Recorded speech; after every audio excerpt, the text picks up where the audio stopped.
Franz Kafka, um dos autores mais influentes do século XX, talvez uma mente brilhante, ou apenas um homem comum esmagado pelas expectativas alheias.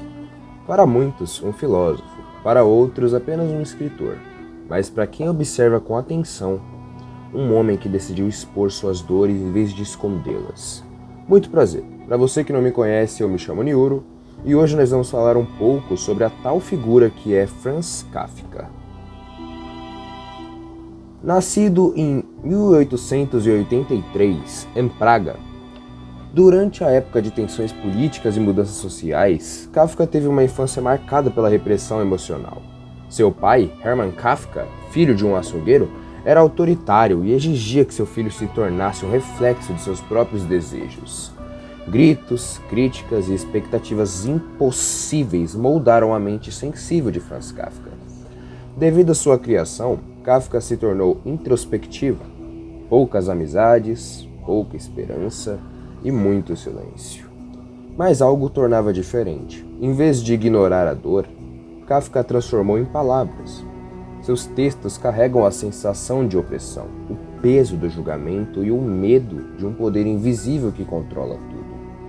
Esse sentimento daria origem ao termo kafkiano. Kafka se formou em direito, não por desejo próprio, mas sim para satisfazer as expectativas do pai. Foi nesse período que conheceu Max Brod, o amigo que acreditou em seu talento e o ajudou a preservar seus manuscritos. Sem Brod, talvez Kafka nunca tivesse sido publicado, pois Kafka faleceu em 1924, vítima de tuberculose. Antes de morrer, pediu para que seu amigo queimasse todos os seus manuscritos, mas como uma mente proativa que era Max Brod, ele se recusou. E graças a essa desobediência, o mundo conheceu obras como A Metamorfose, O Processo e O Castelo. Por que a mente de Kafka foi tão reconhecida? Porque ele compreendeu algo que reis e autoridades raramente conseguem entender: como o poder afeta quem está abaixo. Ele sentiu o peso do julgamento dentro da própria família, dentro da própria casa. Conheceu a insegurança, a solidão e transformou tudo isso em arte. Só se torna líder quem entende aqueles que o seguem. Ser temido nunca será melhor do que ser respeitado. E assim como Kafka, reflita sobre o poder que você exerce sobre as pessoas ao seu redor. Tá, mas com isso, qual que era a verdadeira filosofia de Kafka? Kafka entendeu algo muito mais perturbador do que imaginamos. Ele entendeu que existem paredes entre nós. Paredes como sistema, como religiões, como significados que nunca vamos entender. Pois sempre terá algo maior do que a gente, e essa coisa com certeza vai nos reprimir algum dia. Ele percebeu que o ser humano não é perfeito, nunca será perfeito.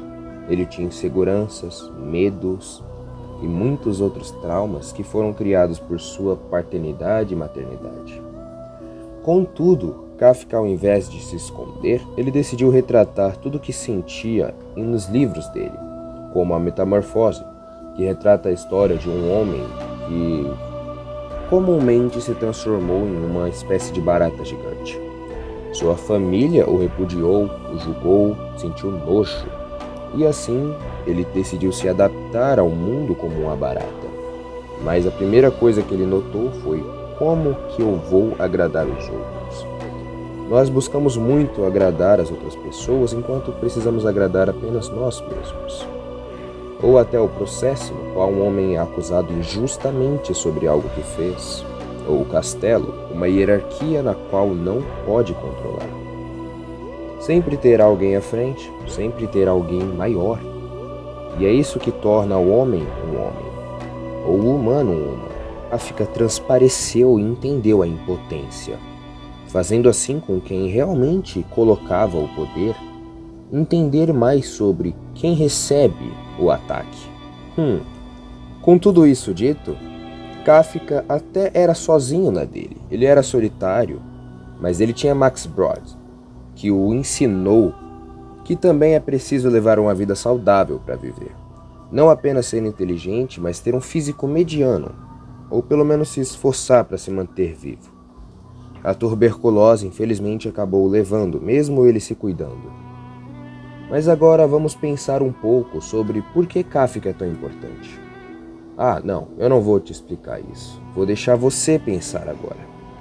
Por que a impotência, o significado dela é tão importante para que nós descobrimos como a usufruir? Ou como superar a impotência em geral? Bem, esse foi o meu vídeo, e se você gostou, deixe seu like e se inscreva. E se caso desejar que outras pessoas se questionem sobre Kafka, compartilhe esse vídeo. Tenha uma boa noite e adeus.